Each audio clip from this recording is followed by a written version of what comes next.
الله أكبر. تعال يا مدام.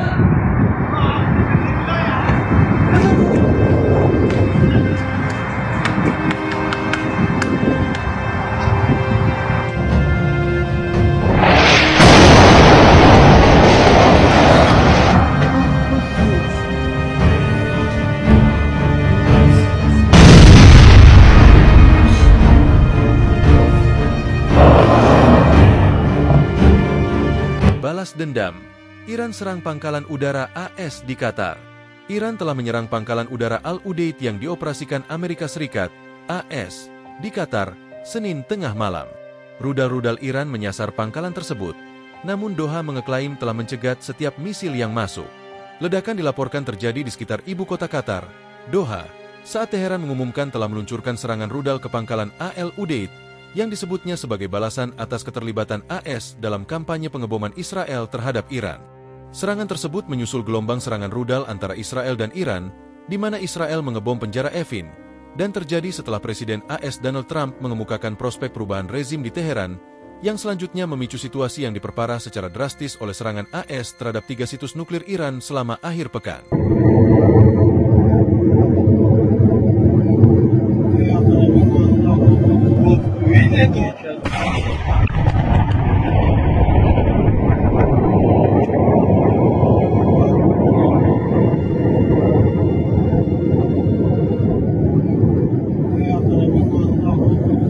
Minggu dini hari waktu Iran kemarin, militer Amerika Serikat, atas perintah Donald Trump, memutuskan untuk ikut terlibat dalam perang antara Iran dan Israel.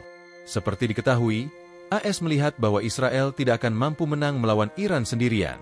Oleh karena itu, mereka mengerahkan pesawat siluman B-2 untuk menjatuhkan bom konvensional terbesar dengan target menghancurkan fasilitas nuklir Iran. Lucunya, setelah serangan itu, Donald Trump justru menyatakan ingin berdamai dengan Iran. Ya, siapapun yang waras pasti akan marah jika berada di posisi Iran. Dan benar saja, Iran sama sekali tidak menggubris seruan damai itu. Beberapa jam setelahnya, Iran langsung membalas dengan meluncurkan bom-bom yang kembali mengguncang Tel Aviv.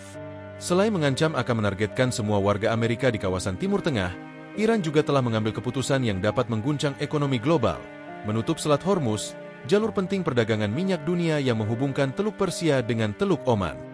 Usulan ini bahkan sudah dibahas di parlemen Iran. Kabar ini ibarat petir di siang bolong, khususnya bagi Amerika Serikat. Hal ini membuat Menteri Luar Negeri AS, Marco Rubio, mendesak Cina untuk membantu mencegah rencana Iran tersebut. Pertanyaannya, apakah Iran akan semudah itu mengubah keputusannya? Dan kira-kira dampak apa yang akan muncul dari keputusan ini? Sampai-sampai negara sebesar Amerika merasa panik dan harus meminta bantuan salah satu sekutu Iran, yaitu Cina. Serangan yang mengejutkan. Seiring meningkatnya ancaman global akibat konflik antara Iran dan Israel, Amerika akhirnya memutuskan ikut menyerang Iran, membuat banyak pihak terkejut. Donald Trump lagi-lagi menunjukkan kebiasaannya ingkar janji. Sebelumnya, ia menyatakan akan memberi Iran waktu 2 minggu untuk menyelesaikan konflik. Tapi, belum sampai seminggu, ia justru memerintahkan serangan militer. Pesawat B-2 menjatuhkan 6 bom, bunker booster, seberat 30.000 pon ke fasilitas nuklir bawah tanah Iran seperti Fordo. Sementara itu, rudal Tomahawk diluncurkan dari kapal selam dan menghantam wilayah Natanz dan Esfahan. Setelah serangan itu, Trump dalam konferensi pers menyatakan bahwa fasilitas nuklir Iran completely and fully obliterated dan semua pesawat AS berhasil kembali dengan selamat. Ia terdengar seperti sedang bermain superhero. Memang harus diakui bahwa AS satu-satunya negara yang memiliki kemampuan militer untuk menghancurkan fasilitas nuklir Iran. Namun pernyataan ini belum dikonfirmasi secara resmi.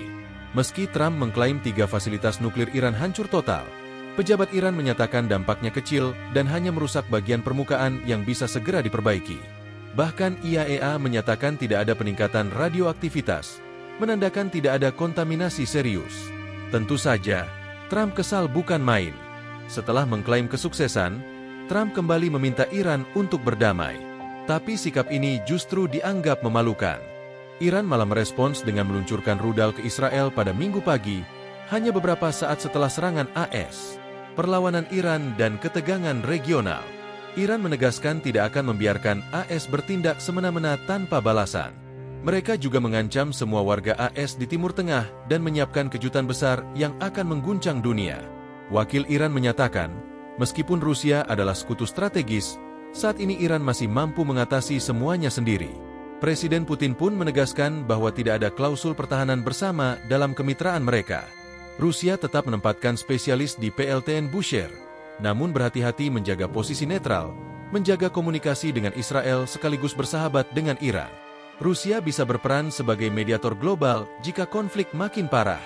Selat Hormuz jadi titik kritis. Iran kembali membahas penutupan Selat Hormuz. Keputusan ini kini berada di tangan Dewan Keamanan Nasional tertinggi Iran. AS pun panik. Marco Rubio bahkan meminta China untuk turun tangan. Selat Hormuz adalah rute ekspor utama bagi produsen minyak seperti Arab Saudi, UEA, Irak, dan Kuwait. Sekitar 20% konsumsi minyak dunia, atau sekitar 18 juta barel per hari, melewati jalur sempit selebar 33 km itu. Jika ditutup, dampaknya terhadap ekonomi global bisa sangat besar.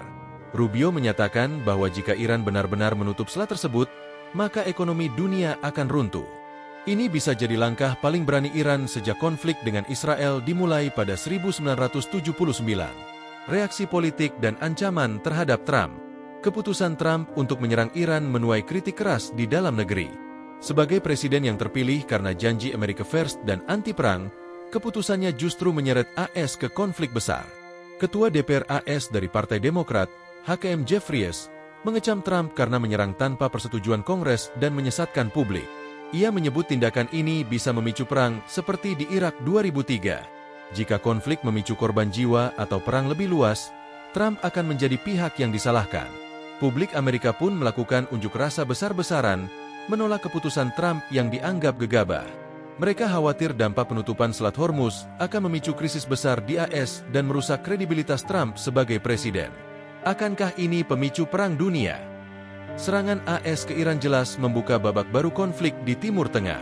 Trump mungkin berharap serangan ke Fordo dan Natanz akan memaksa Iran ke meja perundingan.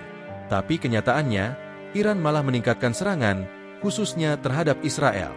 Beberapa jam setelah serangan AS, Iran meluncurkan rudal balistik ke kota-kota seperti Tel Aviv dan Haifa. Israel tidak mampu menahan semua serangan.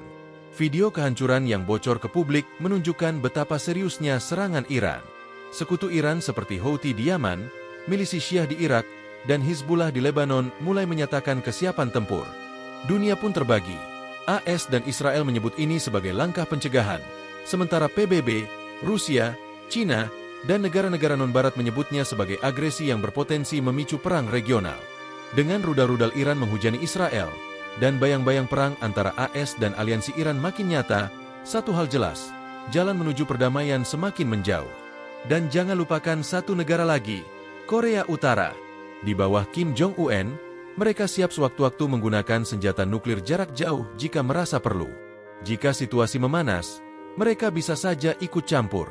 Maka, daripada kita menyaksikan Perang Dunia Ketiga, mendingan nonton Piala Dunia saja, yang jelas bikin bahagia.